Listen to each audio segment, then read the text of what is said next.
In the last video, we looked at two specific examples in order to review how to calculate the slope of the secant line. And in this video, I want to formalize that discussion and generalize it a bit in our move toward finding the slope of the tangent line. So let's go ahead and look at this example. Notice that we have the exact same graph, and what we're going to do is we're going to look at it just a bit differently in terms of notation. All right, so in the first one we have our x value of a, and notice its corresponding y value is f of a. All we need to do to find the corresponding y value is plug a into f of x. So a f of a is our first point. Likewise, our second point is x f of x.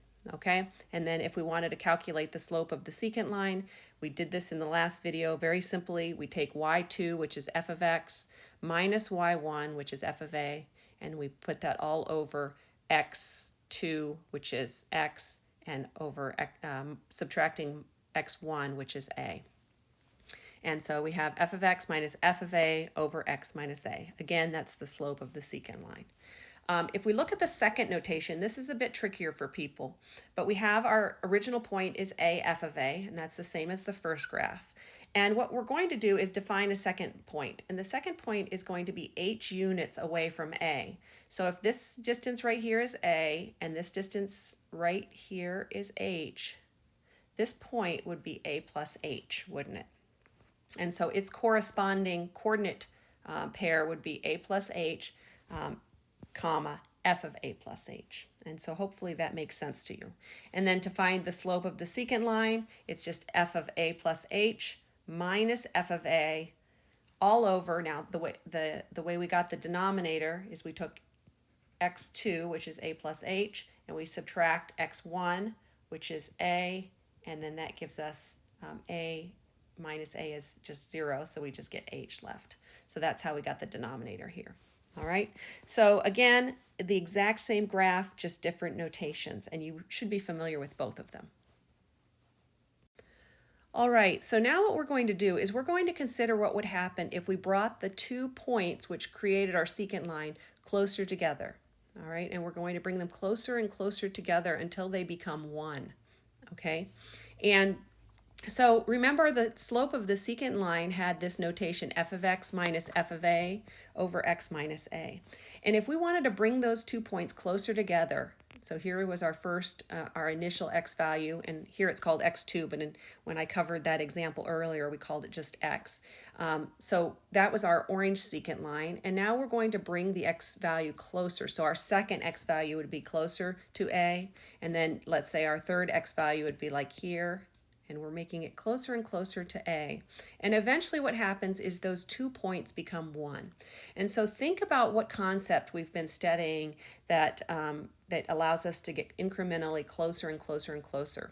And that concept is limit, right? So we could actually say, denote this as the limit as x approaches a. The limit as x approaches a means x is getting infinitely close to a. Okay, so this right here is the slope of the tangent line. Eventually, the secant line just touches at one point, and that point is A, and we call that the slope of the tangent line, or the instantaneous rate of change, and that's what the derivative is. It's no longer the average rate of change, but the instantaneous rate of change, or the slope of the tangent line. And this is the formal notation and formal definition for the derivative. All right, let's look at the second notation now that we used, and that second notation is in the middle here. And in that notation, we defined a point A, and then we moved h units further out. Right, so this point right here was our original a plus h, and we drew a secant line there, and we found the slope of the secant line right here by taking f of a plus h minus f of a, and then it was all over h. And in this case, what we're doing is we want to bring these 2 points closer and closer together. So in the first one, we had x approaching a. In this case, our notation is different. And so what we need to do to make those 2 points get closer and closer together is we need to make h smaller and smaller. Okay, so the notation for that is the limit as h approaches 0. If h is getting smaller and smaller, so a and a plus h are getting closer and closer together. So this is with the other notation. This is the slope of our tangent line with the second notation, and you should again know both. And over here, the third picture just shows when the 2 points become one, and that is a picture. This is the tangent line, all right?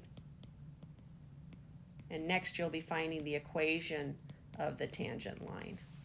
But we already know how to find the slope, and that's with these two notations over to the left.